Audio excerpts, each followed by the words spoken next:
মুখ্যমন্ত্ৰী হিমন্ত বিশ্ব শৰ্মাৰ দ্বাৰা পলাশবাৰী শুৱালকুছি সংযোগী 4 লেনযুক্ত একট্ৰা জজত দলঙৰ ভূমিপূজন অনুষ্ঠান অনুষ্ঠিত। আজি দেওবাৰে 12.21 দৈৰ্ঘ্যৰ 3197.20 কোটি টকা ব্যয়েৰে নিৰ্মাণ হ'বলগীয়া পলাশবাৰী শুৱালকুছি সংযোগী 4 লেনযুক্ত একট্ৰা জজত দলঙৰ ভূমিপূজন কাৰ্যসূচী অসমৰ মুখ্যমন্ত্ৰী হিমন্ত বিশ্ব শৰ্মাৰ দ্বাৰা শুৱালকুছি বাথান খেলপথাৰৰ প্ৰাংগণত অনুষ্ঠিত কৰা হয়। উক্ত ভূমিপূজন কাৰ্যসূচী পলাশবাৰী বয়জ হাইস্কুল খেলপথাৰত অপাৰ্থিব ৰূপত সম্প্ৰচাৰ কৰা হয়। উক্ত অনুষ্ঠানটিত শুৱালকুছি বাথান খেলপথাৰত উপস্থিত থাকে অসম চৰকাৰৰ মন্ত্ৰী চন্দ্ৰমোহন পাটোৱাৰী, সাংসদ ভুৱনেশ্বৰ কলিতা, হেমাংগ ঠাকুৰীয়া, ৰাজ্যসভাৰ সাংসদ পবিত্ৰ মাৰ্ঘেৰিটা, বিধায়ক Diganta Kalita.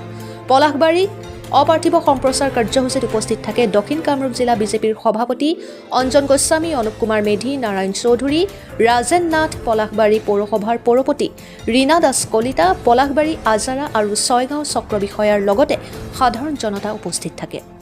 Bureau report, India sound.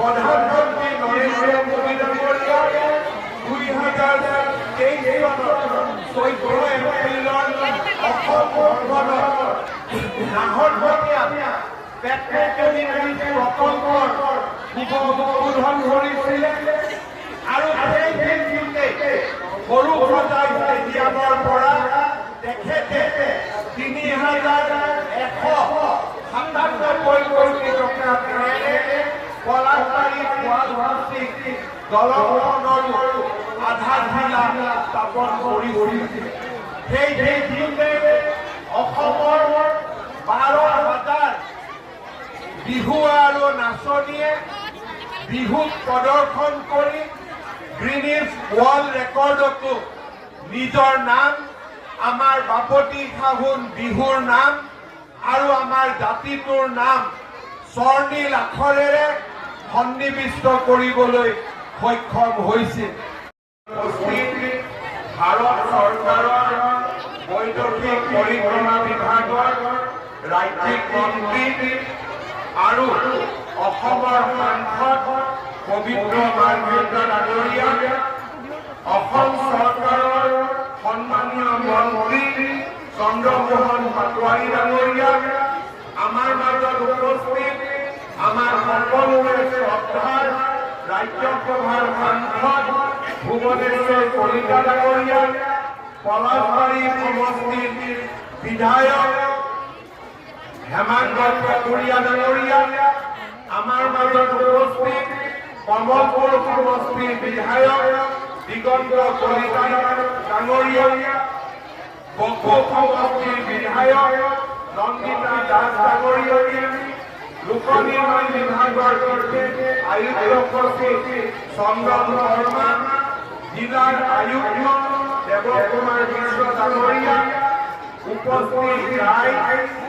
আমি কি ক'ম আৰু ভাষাৰে বৰ্ণনা কৰিব নোৱাৰোঁ কিমান খুচি। চাওক, আপোনালোক আটাইয়ে জানে যে আগতে আমাৰ ইয়াতে আমাৰ মুখ্যমন্ত্ৰী মহোদয়ৰ ভাষণত জনালে যে এখন ব্ৰহ্মপুত্ৰ দলঙৰ পিছত 40 বছৰ লাগিছিল দ্বিতীয়খন দলং হোৱাৰ পিছত। তাৰপিছত অসম আন্দোলনৰ পৰিপ্ৰেক্ষিতত দলং আৰম্ভ হৈছিল। তেনেকুৱা ধৰণৰ কিমান আন্দোলন, কিমান মানুহে শ্বহীদ হোৱাৰ পিছত দলং আমি এখন পাবলৈ সক্ষম হয় আগতে। কিন্তু এতিয়া আমাৰ ভাৰতৰ মাননীয় প্ৰধানমন্ত্ৰী নৰেন্দ্ৰ মোদী ডাঙৰীয়াৰ তেওঁৰ সবল নেতৃত্ব আৰু আমাৰ বৰ্তমান অসমৰ মুখ্যমন্ত্ৰী ডক্টৰ হিমন্ত বিশ্ব শৰ্মাদেৱৰ তেখেতৰ যিটো এটা কৰ্মৰ প্ৰতি যিটো স্পৃহা, তেখেতৰ যিটো এটা ইচ্ছা যে আমাৰ ভাৰতবৰ্ষৰ ভিতৰত অসমখনক শ্ৰেষ্ঠ 5খন ৰাজ্যৰ ভিতৰত এখন প্ৰতিপন্ন কৰাৰ যিটো তেওঁৰ যিটো এটা মনৰ ইচ্ছা, সপোন এটা, সেই সপোনটোক প্ৰতিপন্ন কৰাৰ কাৰণে তেখেতে আজি কাম কৰি গৈছে। আমি পলাশবাৰী সমষ্টিবাসীৰ ৰাইজ হিচাপে, দক্ষিণ কামৰূপবাসীৰ ৰাইজ হিচাপে আমি নথৈ আনন্দিত, সঁচাকৈ আমি আনন্দিত। আমি মানে দক্ষিণ কামৰূপ জিলাৰ তৰফৰ পৰা অসমৰ মাননীয় মুখ্যমন্ত্ৰী ডক্টৰ হিমন্ত বিশ্ব শৰ্মাক ভগৱানৰ ওচৰত প্ৰাৰ্থনা জনাইছোঁ, তেখেতে যাতে ভগৱানে কুশলে মংগলে ৰাখে।